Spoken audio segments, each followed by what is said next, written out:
Bonjour tout le monde, aujourd'hui je vais vous faire une vidéo assez simple sur comment mettre des polos.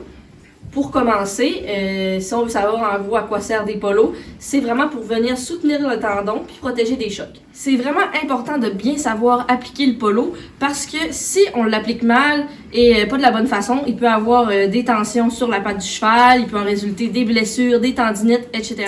C'est primordial que vos polos soient en bonne condition parce que si par exemple le velcro est plus usé ou qu'il colle plus, ben là, ça pourrait gêner le cheval durant le travail, le polo pourrait se défaire tout simplement et il pourrait en résulter des accidents. Ensuite de ça, il ne faut pas que les polos soient trop serrés parce qu'à ce moment-là, ça pourrait venir bloquer la circulation sanguine et c'est aussi important que ce soit la même personne qui fasse tous les polos du cheval pour qu'il y ait la même tension. Donc, pour bien rouler un polo et le mettre du bon sens, il faut venir mettre le velcro comme ça et le rouler vers l'intérieur. Si vous le roulez assez droit et serré, ben ça va vous aider durant l'application du polo. Premièrement, il faut que le bandage polo soit vers vous et non vers l'intérieur. Je vais venir apposer mon polo ici et quand je vais rouler le polo, je vais m'assurer de ramener le tendon toujours vers l'intérieur. Pour positionner le polo, pour pas gêner le cheval, vous voyez ici, il y a comme le petit trou où le tendon. Ben c'est ici qu'on va aller l'apposer parce que c'est la place qui va moins aller le gêner.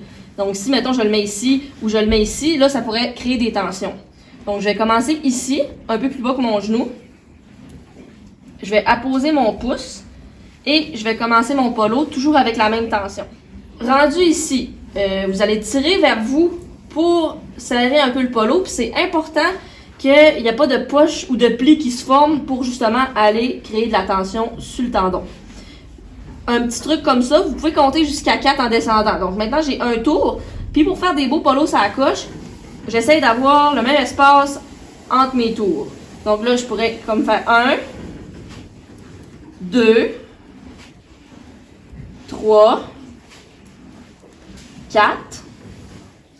Donc là, vous voyez ici, ma distance entre chaque étage est sensiblement la même. Puis là, je vais aller enrouler mon boulet. Donc, je vais aller dessiner une croix. Je vais venir ici, je vais enrouler mon boulet, je vais dessiner ma croix juste ici. Donc là, je dessine ma croix. Je vais venir repasser sur mon polo ici pour pas que ça soit ouvert en arrière du boulet. Je vais recompter jusqu'à 4. 1, 2, 3, 4. Pour mon dernier tour. Et je vais venir mettre mon velcro un peu plus serré, comme ça. Faire un polo postérieur, c'est sensiblement la même chose, sauf que mes étages vont être un peu plus grandes. Donc, 1, 2, 3, 4. Je vais venir enrober mon boulet, faire une croix. Je garde toujours la même tension. 1, 2, 3, 4. Et je viens mettre mon velcro ici. Je resserre un peu pour que ça tienne bien. Voilà. C'est sûr qu'il y a des polos qui sont plus longs que d'autres, mais généralement, mon petit truc de compter jusqu'à 4 fonctionne toujours. Mais si votre polo est vraiment long, là, il va falloir faire un peu plus de tout.